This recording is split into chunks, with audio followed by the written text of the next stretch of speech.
Cette simple, minuscule habitude pourrait, sans que vous le sachiez, augmenter votre risque d'AVC pendant votre sommeil si vous avez plus de 60 ans. Pas d'avertissement, pas de douleur. Vous vous sentirez bien un instant, puis vous perdez l'équilibre. Votre parole devient confuse ou vous ne parvenez plus à lever un bras. En tant que médecin neurologue, j'ai vu bien trop de personnes âgées vivre cela. Non pas à cause du tabac, d'une mauvaise alimentation ou d'un manque d'exercice, mais à cause de quelque chose qu'elles pensaient bénéfique. Les vitamines. Oui, les vitamines. Des millions de seniors en prennent chaque jour dans l'espoir de préserver leur mémoire, de retrouver de l'énergie ou de protéger leurs os. Si beaucoup sont utiles, certaines peuvent discrètement mettre votre cerveau en danger, surtout en cas de surdosage ou lorsqu'elles sont prises au mauvais moment.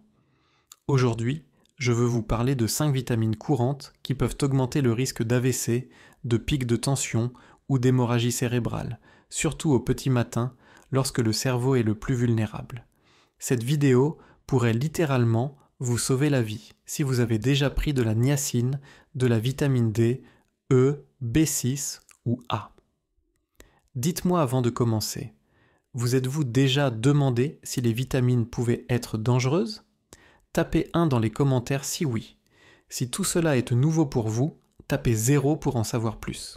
Et n'oubliez pas d'aimer cette vidéo et de vous abonner à Senior Health si vous ou un proche tenez à la santé du cerveau. Des conseils fiables, fondés sur la science, spécialement pensés pour les personnes âgées. Commençons par la vitamine D, la plus inattendue de toutes. Ce que vous ignorez à son sujet pourrait transformer une nuit paisible en un véritable risque. Et je veux savoir si vous êtes avec moi en ce moment. Si cette vidéo vous parle, tapez 1 en commentaire. Sinon, tapez 0. Vous avez sûrement entendu qu'elle est bonne pour l'immunité, l'humeur et les os. C'est vrai, avec modération. Mais la majorité des seniors ne sont jamais informés de cela. Une overdose de vitamine D, surtout le soir, peut discrètement augmenter votre risque d'AVC. Cela peut sembler choquant, mais je l'ai vu chez mes patients. Prenons l'exemple de M. Walter, un vétéran de la marine à la retraite, âgé de 74 ans.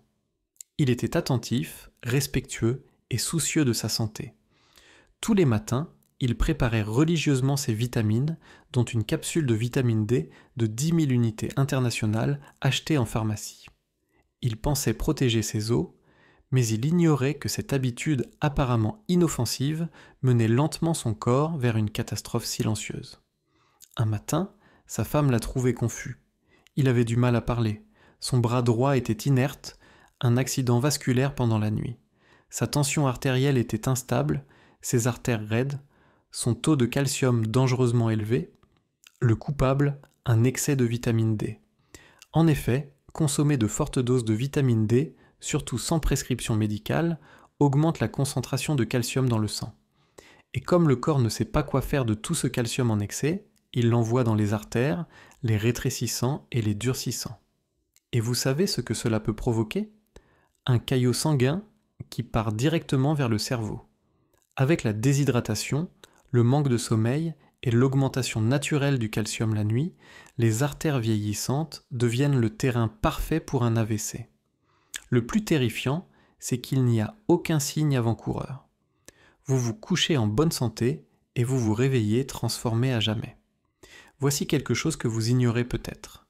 Aux États-Unis, de nombreux compléments de vitamine D en vente libre contiennent bien plus que ce dont les seniors ont besoin. 5000 UI, 10 000 UI. Les gens pensent que plus c'est mieux, alors ils en prennent tous les jours. Mais les recherches montrent que, si vous n'êtes pas carencé, même 2000 UI par jour peuvent être excessifs. Laissez-moi vous expliquer. Prenez toujours votre vitamine D le matin, jamais le soir. Et faites régulièrement tester votre taux sanguin, surtout si vous la combinez avec du calcium ou des médicaments cardiaques. Savez-vous combien d'unités internationales contient votre complément ? Dans les commentaires, tapez D. Commençons une discussion. Si vous prenez actuellement de la vitamine D, si cela vous a fait réfléchir, merci d'aimer cette vidéo pour que d'autres puissent la voir également. Maintenant, attendez. Si cela vous a surpris concernant la santé cardiaque, beaucoup de gens prennent la vitamine suivante. Pourtant, elle peut provoquer quelque chose d'encore plus mortel qu'un caillot chez les personnes âgées, une hémorragie cérébrale. Parlons de la vitamine E. La vitamine E est souvent appelée l'allié du cœur. Vous n'êtes pas seul à en prendre depuis des années dans l'espoir de soutenir votre cœur, d'améliorer la circulation et même de renforcer votre mémoire ou la santé de votre peau. Beaucoup de personnes de plus de 60 ans intègrent la vitamine E à leur routine quotidienne. Mais voici la partie qui n'est pas indiquée sur l'étiquette de la bouteille. Une trop grande quantité de vitamine E peut augmenter le risque d'hémorragie cérébrale, surtout si elle est associée à des médicaments courants pour le cœur. Oui, même si tout semble bien se passer. Permettez-moi de vous raconter une histoire que je n'oublierai jamais. Madame Evelyn Brooks, une bibliothécaire retraitée de 81 ans de l'Ohio. Elle avait toujours un livre avec elle, et elle était drôle et intelligente. Elle prenait un anticoagulant classique, la warfarine, pour un problème de valve cardiaque. Ses médecins surveillaient tout de près. Ses analyses étaient bonnes. Sa tension était stable, mais un jour, après avoir vu une publicité dans un magazine pour une vitamine E naturelle, elle en acheta une bouteille. Chaque comprimé contenait 800 UI.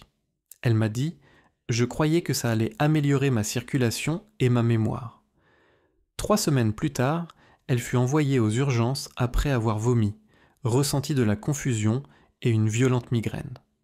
Un scanner cérébral révéla une hémorragie interne due à un accident vasculaire cérébral hémorragique. Son sang était trop fluide pour coaguler à cause de la combinaison warfarine et vitamine E à forte dose, et non à cause de l'hypertension ou d'une chute. Son cerveau s'est brisé dans un seul vaisseau fragile. La plupart des gens ignorent cela. À forte dose, la vitamine E agit comme un anticoagulant naturel. Elle ralentit la coagulation. En d'autres termes, ajouter de la vitamine E alors que vous prenez de l'aspirine, du Plavix ou tout autre anticoagulant augmente le risque de saignement interne silencieux, notamment dans le cerveau, ou même une petite hémorragie peut affecter la parole, la mémoire ou le mouvement. Écoutez bien ceci. Pour les personnes âgées, la dose quotidienne recommandée est de seulement 15 mg, soit environ 22 unités internationales. Pourtant, la majorité des compléments vendus en magasin contiennent 200, 400, voire 1000 unités internationales par comprimé. Beaucoup en prennent chaque jour depuis des années, sans aucun avertissement ni consultation. Bien qu'elle ait survécu, Madame Evelyn marche désormais avec une canne. Elle n'a jamais retrouvé sa mémoire à court terme. « Je voulais juste m'aider », m'a-t-elle dit en pleurant. « Je ne savais pas que je me faisais du mal. Et c'est cela qui me brise le cœur. » Elle n'est pas seule. Beaucoup de personnes âgées croient qu'une vitamine est forcément sans danger. Mais ce n'est pas toujours vrai, surtout si vous prenez des médicaments pour le cœur ou la tension. Consultez votre médecin avant d'ajouter un nouveau complément. Il existe une autre vitamine que les gens prennent pour l'énergie ou le soutien nerveux, mais qui peut subtilement endommager vos nerfs, parfois de manière irréversible, si l'idée d'un saignement cérébral ne vous avait pas déjà suffisamment effrayé. Parlons de la vitamine B6. La vitamine B6 est qualifiée de booster cérébral ou nerveux. Vous l'avez peut-être vu dans des flacons promettant de stimuler la mémoire, la concentration ou la vitalité. Vous avez peut-être même entendu dire qu'elle aidait à soulager les nerfs vieillissants. Pourtant, la majorité des seniors ne sont jamais mis en garde à ce sujet. En réalité, un excès de vitamine B6 peut endommager les nerfs, parfois de façon permanente. Laissez-moi vous présenter M. Harold Jenkins. C'était un chauffeur routier à la retraite de 76 ans, venant du Kansas. Il est venu dans mon cabinet parce qu'il avait des problèmes d'équilibre. Ses mains picotaient, ses pieds étaient engourdis. Il pensait que c'était lié à l'âge. Puis il a commencé à tomber, une fois, puis une deuxième. La troisième fois, il s'est cogné la tête contre le sol de sa salle de bain. J'ai tout de suite compris en regardant ses compléments. Il prenait depuis plus d'1 an une formule censée soutenir les nerfs. Selon l'étiquette, elle favorisait la circulation et la santé mentale. Chaque comprimé contenait 100 mg de B6, et il en prenait 2 par jour. Cela faisait 200 mg par jour, plus de 10 fois la limite maximale recommandée pour les seniors. Et voici ce qui est effrayant. Contrairement à d'autres vitamines éliminées dans l'urine, la B6 s'accumule dans le corps avec le temps. Chez les personnes âgées, elle peut endommager la gaine qui entoure les nerfs, comme si on enlevait l'isolation d'un fil électrique. Résultat, picotement, engourdissement, faiblesse musculaire, tremblement, voire trouble de la mémoire ou confusion. Pire encore, les symptômes apparaissent lentement. Beaucoup de gens pensent que c'est de l'arthrite, le vieillissement ou un début de démence. Mais en réalité, cela peut être un empoisonnement à la B6, un dommage nerveux progressif, évitable, causé par un médicament censé aider. Et s'il n'est pas détecté à temps, il peut être irréversible. Monsieur Jenkins a eu de la chance. Le dommage ne s'est pas aggravé après l'arrêt du complément. Mais il utilise toujours une canne. Il ne conduit plus. Je voulais juste protéger mon cerveau, m'a-t-il dit. En réalité, je l'empoisonnais sans le savoir. Soyons clairs, la vitamine B6 est essentielle, mais seulement à très faible dose. Les personnes âgées n'ont besoin que de 2 à 10 mg par jour et l'alimentation en fournit déjà. Pourtant, de nombreux compléments pour le cerveau disponibles en pharmacie ou en ligne contiennent 50, 100, voire 200 mg. Ce n'est pas seulement inutile, c'est dangereux. Vérifiez l'étiquette si le complément que vous prenez mentionne les nerfs, le cerveau ou l'énergie. Connaissez vos chiffres, et si vous avez pris un complément comme celui-ci, tapez B6 dans les commentaires ou signalez quelqu'un qui l'a fait. Au moins, certaines vitamines comme la vitamine A doivent être sans danger, non? Vous pensez peut-être qu'elle est juste utile pour la vue? Pas exactement. Parlons de la vitamine A. Comme la plupart des personnes âgées, vous avez sans doute entendu qu'elle est essentielle pour une bonne vision. Peut-être l'avez-vous prise pour la peau, l'immunité, ou parce qu'on vous a dit qu'elle favorisait un vieillissement en bonne santé. Pourtant, personne ou presque ne vous dira ceci, surtout après 60 ans. Un excès de vitamine A ne fait pas que rester dans le corps. Elle s'accumule. De plus, elle peut finir par augmenter la pression à l'intérieur de votre crâne, simulant un AVC, affectant votre vision et pouvant même avoir un impact sur votre cerveau. Je voudrais vous présenter Mademoiselle Dorothy Simmons. C'était une professeure de piano retraitée de 79 ans, originaire de l'Oregon. Elle était fière de son indépendance, donnait des cours depuis son salon et aimait la musique. Cependant, elle a commencé à avoir des maux de tête. Un jour, sa vision est devenue floue, puis elle a ressenti des étourdissements et sa parole est devenue incohérente. Sa famille était terrifiée, un AVC. Mais lorsqu'on a effectué ses examens, on a découvert quelque chose d'inattendu. Aucun caillot, aucun saignement. En réalité, sa pression intracrânienne était élevée. Son cerveau était sous une pression excessive. Le liquide de sa colonne vertébrale était bloqué. Les petites veines de son cerveau étaient en tension. La cause, une toxicité à la vitamine A. Depuis plus de 5 ans, elle prenait un complément pour la peau et les yeux à forte dose, près de 10 000 unités internationales par jour, sans même s'en rendre compte. Voici la différence principale. La vitamine A est liposoluble. Votre corps la stocke donc dans votre cerveau, votre foie et d'autres tissus. Contrairement aux vitamines C et B, elle ne s'élimine pas facilement. De plus, cette accumulation est encore plus rapide en vieillissant car notre foie fonctionne plus lentement. Le trouble connu sous le nom de pseudo-tumeur cérébrale peut résulter d'un excès de vitamine A dans l'organisme.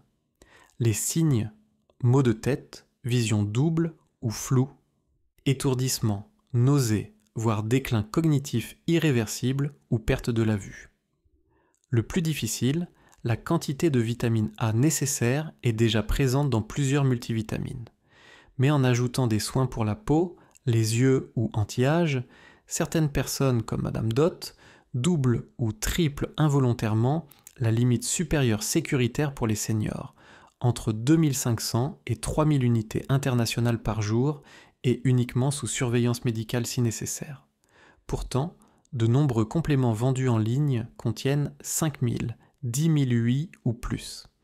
il est facile de comprendre comment les dégâts s'accumulent lorsqu'ils sont pris tous les jours pendant des mois ou des années.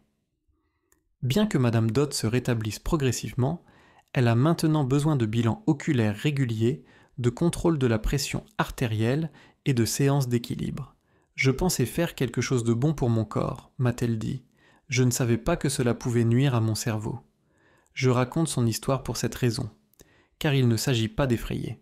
Il s'agit de vous donner les informations nécessaires pour défendre votre indépendance et votre autonomie.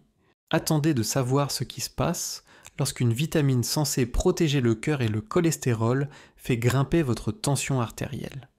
Si vous pensiez que les vitamines pour les yeux étaient dangereuses, parlons de la vitamine B3 ou niacine que vous avez peut-être déjà prise ou que l'on vous a conseillé pour la santé cardiaque. Un autre nom pour la niacine est vitamine B3. Elle est souvent présentée comme un moyen naturel de réduire le cholestérol. Certains médecins la recommandent. Même, on la retrouve aussi dans les boissons énergétiques, les vitamines, les produits pour le cœur et les céréales enrichies. Mais ce que l'on omet souvent de dire, surtout aux personnes âgées, c'est que des doses élevées de niacine peuvent discrètement faire monter la tension artérielle et même provoquer un AVC. Permettez-moi de vous présenter Monsieur Frank Miller. C'est un ancien facteur de Floride à la retraite, âgé de 82 ans. Lorsqu'il est venu me voir, il présentait une combinaison étrange de symptômes, bouffées de chaleur au visage, battements dans la poitrine et épisodes de confusion chaque matin. Sa femme pensait que c'était de l'anxiété. Son fils accusait son médicament contre la tension. Mais la vraie cause, personne n'avait songé à la vérifier. Dennis prenait un complément pour la santé du cœur, vendu sans ordonnance. Sur l'étiquette, favorise la circulation et le cholestérol. Derrière, chaque dose contenait 1000 unités internationales de niacine. 2 fois par jour, il en prenait donc 2000 par jour, plus de 60 fois ce dont la plupart des seniors ont besoin. Voici ce qu'entraîne une forte dose de niacine. Votre visage peut devenir rouge ou chaud car elle dilate soudainement vos vaisseaux sanguins. Mais ces mêmes vaisseaux se contractent brutalement après. Cette constriction soudaine peut forcer le cœur à travailler plus fort, augmenter la tension artérielle et réduire l'afflux de sang vers le cerveau. Cet effet yo-yo finit par ressembler à un marteau frappant une vitre fragile. Au bout d'un moment, elle casse. Dennis a fait un mini-AVC, appelé AIT, accident ischémique transitoire. Après 2 minutes de paroles confuses, il a repris ses esprits. Il croyait à une anomalie. J'ai dû lui dire la vérité. Son cerveau était discrètement endommagé par le complément qu'il prenait chaque jour pour protéger son cœur. Et il n'est pas seul. Beaucoup de personnes âgées ignorent qu'elles consomment des doses élevées de niacine. Elles pensent que les versions sans rougeur ou à libération prolongée sont plus sûres. Mais même celles-ci peuvent modifier la glycémie, provoquer de la fibrillation auriculaire et augmenter la pression artérielle. Voici ce que vous devez savoir. Tout apport supérieur à 50 mg de niacine par jour ne devrait être pris par les seniors que sous surveillance médicale. Et lisez bien vos étiquettes si vous prenez des médicaments, si vous souffrez d'hypertension ou si vous avez des troubles du rythme cardiaque. Dennis a arrêté la niacine, il va mieux. Aucun dommage à long terme. Mais je n'oublierai jamais ce qu'il m'a dit.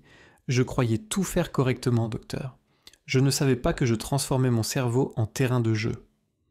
Maintenant que nous avons parlé de 5 vitamines populaires qui peuvent nuire subtilement au cerveau, vous vous demandez peut-être quoi prendre à la place. Mieux encore, que devrais-je manger ? Parlons de vraie nourriture, de celle qui protège votre cerveau sans présenter de danger. Vous vous demandez sûrement à ce stade que faire si ces vitamines peuvent être risquées. C'est une excellente question. En réalité, votre corps n'a pas été conçu pour fonctionner avec des médicaments. Il a été conçu pour vivre avec de la vraie nourriture. Votre cerveau reconnaît, absorbe et utilise les aliments complets, naturels, riches en nutriments dans les bonnes proportions. Je voudrais vous parler de Margaret Wilson. Madame, c'est une ancienne directrice d'école de l'Arizona, âgée de 73 ans. Lors de notre première rencontre, elle a sorti un tiroir rempli de pilules. Complexe B pour l'énergie, niacine pour le cholestérol, vitamine D pour les os, vitamine E pour le cœur, un multivitamine et quelques autres pour le cerveau. Docteur, m'a-t-elle dit, je fais tout correctement. Pourtant, elle avait des vertiges le matin. Elle était instable. Sa tension artérielle continuait à grimper. Les chiffres ne concordaient pas. Alors, nous avons pris une décision radicale. Nous avons fait le ménage. Nous avons retiré les compléments un par un et les avons remplacés par des aliments. Pas de régime miracle, aucun programme sophistiqué, juste des aliments complets, simples, dans les bonnes quantités et au bon moment. Voici ce qu'elle prenait au petit déjeuner. Un verre d'eau à température ambiante pour hydrater le cerveau. Un demi-avocat riche en bonne graisse. Une tranche de pain complet pour une énergie stable et continue. Une poignée de myrtilles riche en antioxydants qui protègent le cerveau. Et un œuf dur, source de protéines pures. Parfois, elle ajoutait quelques amandes ou noix. C'est tout. Pas de poudre, pas de médicaments, uniquement de la nourriture. Authentique, identifiable, nourrissante. Maggie a observé un changement en quelques semaines. Ses vertiges ont diminué, sa tension s'est stabilisée, elle s'est sentie de nouveau pleine d'énergie. Elle m'a aussi dit qu'elle avait plus de clarté mentale qu'elle n'en avait eu depuis des années. Voici pourquoi cela a fonctionné. Votre cerveau a besoin de vitamines naturelles, d'une nutrition stable, de bonnes graisses et d'eau. Les mégadoses ne sont pas nécessaires. Il lui faut de l'équilibre. Les légumes à feuilles comme les épinards et le chou cal, riches en antioxydants et en folates, et les poissons gras comme le saumon ou les sardines, riches en oméga 3 qui protègent les cellules cérébrales, sont parmi les meilleurs aliments pour les personnes âgées. Les baies pour leurs polyphénols anti-inflammatoires. Les noix et graines pour leurs lipides bons pour le cerveau, leur magnésium et leur vitamine E. Les céréales complètes pour favoriser la circulation et maintenir une glycémie stable. De plus, ces aliments ne font pas que protéger le cerveau. Ils soutiennent aussi votre mobilité, votre humeur, vos os et votre cœur. Vous ne vous nourrissez pas simplement. À chaque bouchée, vous vous améliorez. Dernier avertissement. Le meilleur médicament, c'est la conscience. Chaque décision compte davantage à ce stade de la vie. En réalité, ce qui vous protège vraiment, ce ne sont pas les médicaments que vous prenez, mais votre compréhension de ceux-ci. À 60, 70 ou 80 ans, votre corps ne traite plus les compléments comme il le faisait auparavant. Et si vous n'y prenez pas garde, même les habitudes bien intentionnées comme la prise de vitamines peuvent te retourner contre vous. Votre meilleur médicament, c'est la conscience. C'est pourquoi les vitamines doivent être respectées, mais pas craintes. Examinez les étiquettes, consultez votre médecin et surtout, écoutez votre corps, surtout lorsqu'il chuchote. Faites-moi savoir dans les commentaires si cette vidéo vous a touché d'une quelconque manière. Dès demain, quel changement comptez-vous mettre en place ? Merci d'aimer cette vidéo si elle vous a été utile, afin que d'autres puissent la trouver aussi. Et abonnez-vous à Senior Health pour que, ensemble, nous puissions continuer à grandir, apprendre et rester forts. Si vous regardez encore en ce moment, sachez que vous êtes avec moi. Si cette vidéo vous parle, tapez 1 dans les commentaires. Sinon, tapez 0. Dans ce voyage, vous n'êtes pas seul, et vous pouvez toujours reprendre le contrôle.